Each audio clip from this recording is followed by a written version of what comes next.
everyone. So these are assigned topic that we discuss today.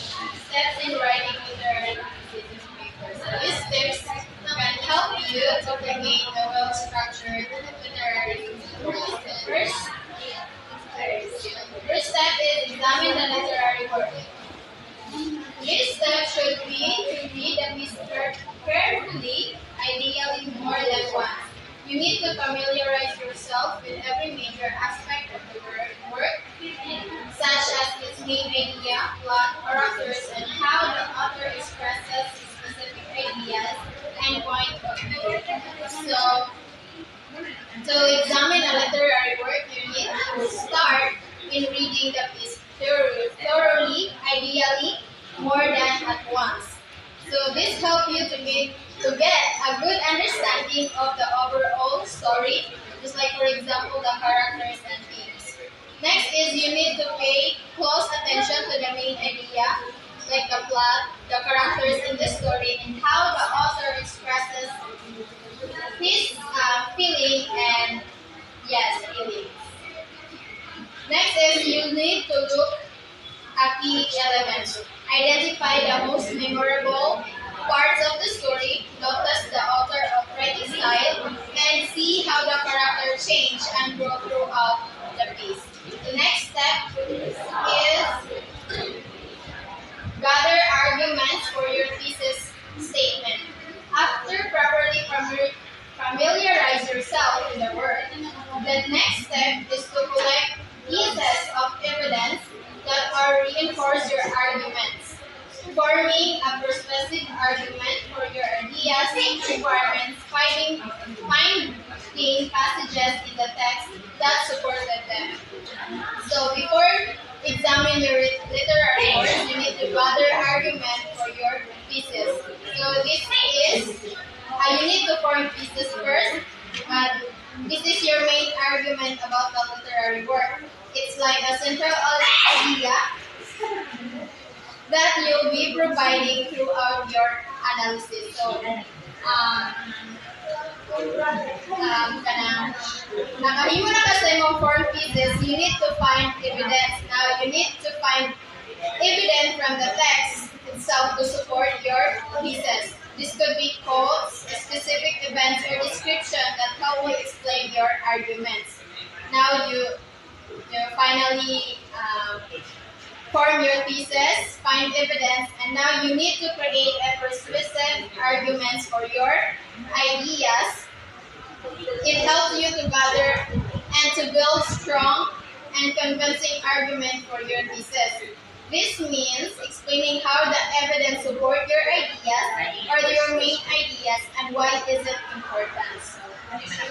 These steps is very important to create your literary work. So the next steps will be explained by my co-workers. So for the next step in writing a literary criticism paper is create a rough outline. So after mo mag-gather of arguments to support your paper, literary criticism paper, you have to create a rough outline. The first part of the actual process of how to write a literary analysis is to create a synopsis or a summary, little details about the entire literary criticism papers, and this will act as a framework for your analysis and help make it more coherent and keep it focused on the point you're trying to make. So, through a rough outline, you have to kanang naakay guidelines sa imuha or naakay blueprint sa imuha pag-create of literary criticism paper. To break it down, the points of this is that in creating a synopsis for the entire examination, this means summarizing the key points of the work you're analyzing and the arguments or ideas you will present. You don't go into full detail yet. Just a little, unsa jud imong key points anak na paper or writing a literary criticism paper. And next, framework as your analysis. So after you create an outline, that outline is your blueprint, act like a blueprint or guide for your entire analysis.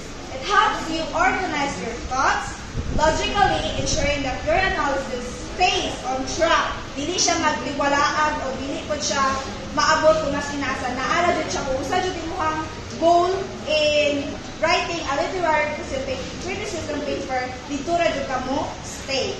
And coherent and focused outline, meaning, just like what I've said now, your evidence or your arguments should be clear. Dili siya magtiwalaan, dili siya scattered, na siya clear points and clear ideas na imong pag-present. For example, nani is for outline is consists of introduction, body parts, and conclusion. Sa introduction, you will introduce the work or main arguments or the thesis of your literary criticism paper. Next is for the body paragraphs. Dito nimo i-paana ang key points for analysis such as the themes, the character development, and the symbolism, and etc. for the body paragraph.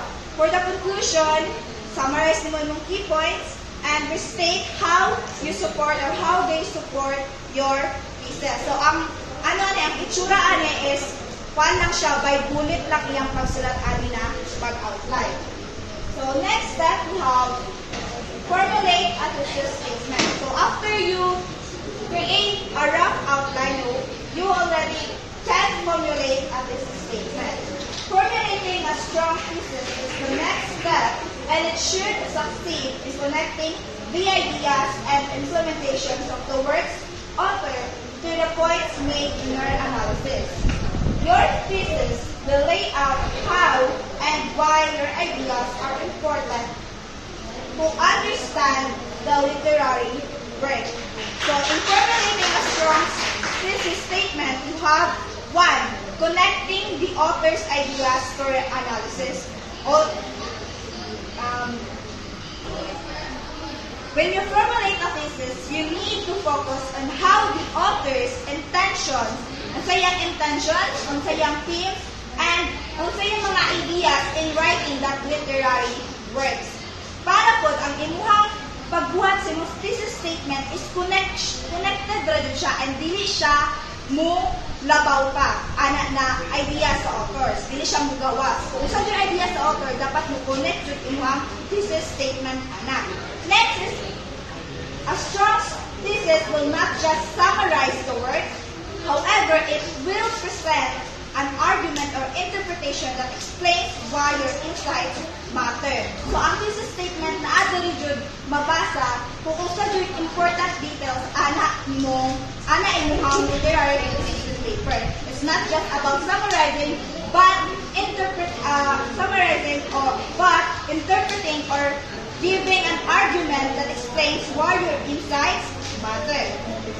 Next, we have for example, sa pagbuhat ng thesis statement is sa Mary Shelley. Sa Mary Shelley, imo din yung state ito, unsay mamili na ka kung symbolism ba imuhang topic about symbolism of the story or the theme of the story. And then, after nyo ito, yung argument na the symbolism represent blah blah blah, then sa pinakaulahin na statement sa thesis statement nimo is imuhang ibutak ito na it also serves as the most important aspect of the country, which is na country, Europe ba ka or unsa. Tapos ito na tayo na makita sa mga leaders na kanina na symbolism is very important sa country. So, muna siya ang thesis statement. So, the next step will be discussed in my report.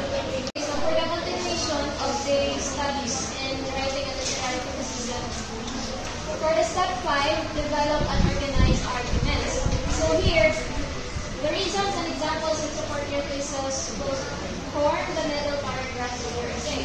Since you can really write your thesis statement and then you know how you will structure your argument, you'll probably end up working on steps 3 and 4 at the same time. So here, in step 5, this is the planning stage where you create the skeleton or the framework of your essay. And the goal here is to ensure that your arguments flow logically, and then it directly supports your thesis statement. So, yes, support your thesis statement, which is formulated in step 4.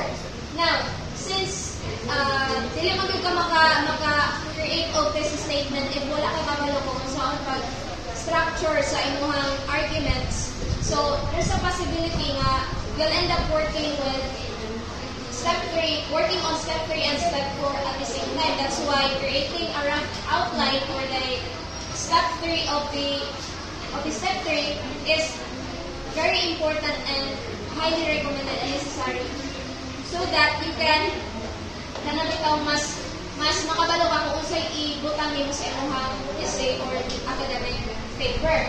Now, since you have already formulated your thesis statement in step 4, what you're going to do here in step 5 is to break down the thesis statement into supporting arguments. So, for example, okay, so you have to identify the sub-points or the sub-themes of your thesis statement. For example, thesis statement for Frankenstein. Mary Shelley's Frankenstein demonstrates how ambition and societal rejection create a cycle of isolation, ultimately leading to destruction for both Victor Frankenstein and his creation. So, ato pala nga thesis statement, makita na nimo nga daghan siya o kanang sub-points or themes. So, ang mahitabo diri is you have to, in order ma-organize ang imuhang arguments, you have to break down the thesis statement into smaller points para ma-emphasize ang important and specific details sa imuhang paper. So gamit ng akong example kanina, no, ang nahimo niya is 3 sub-points. First is Victor isolates himself due to his obsessive ambition. Second, the creature or the monster is isolated because of his monstrous appearance. And third is isolation, about just the symbolism, right? So isolation fuels destructive actions in both characters. So those sub-points will serve as a guide, will serve as a guide in structuring your essay or paper, and will also serve as the body of your essay. So, after organizing your arguments, let's move on with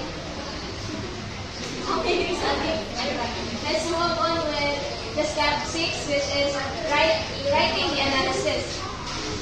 So, muna siya ang final step in writing literary criticism. So, after creating the outline and formulating the thesis, the final step is embarking upon the actual analysis, and each paragraph should support a single idea, and their order must unfold in a way that makes sense to the reader. After writing it, revise your literary analysis to account for any errors. So after step 1 of step 6 step 5 is step 6, writing analysis. So, today, nag-focus na siya it focuses on turning your organized arguments into fully developed paragraph. Okay, so each paragraph dapat mag-build siya sa inyong argument.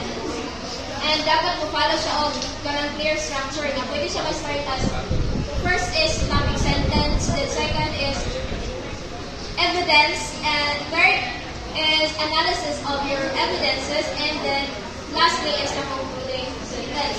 So for the topic sentence, so ang imuhang argument nga na-form sa step 5 is imo na siyang i-elaborate, imo i-explain mo yung himuon imong topic sentence. Mo na siya mag-introduce sa imuhang idea. Mag-introduce siya sa main idea sa imuhang paragraph. Then second is provide evidence. So evidences, you may use direct quotes or examples from the literary work to support your arguments. And the third is analysis of your evidences. you have to explain how and why the evidence supports your argument. And lastly, concluding sentence. From the word itself, conclusion. Oh, conclusion. So, wali siya ang last part sa imong paragraph. Yes, last part sa imong paragraph. And, of course, mag-conclude niya siya kung how the argument or how the evidences and the argument support or tied to your thesis statement. And that would be all for my part. So, in the conclusion, outline of literary criticism, the introduction, the body, and the conclusion. So, researching, reading, and writing works of literary criticism help you make better sense of the work. From judgments about literature, study ideas from different points of view, and determine on an individual level whether a literary work is worth reading.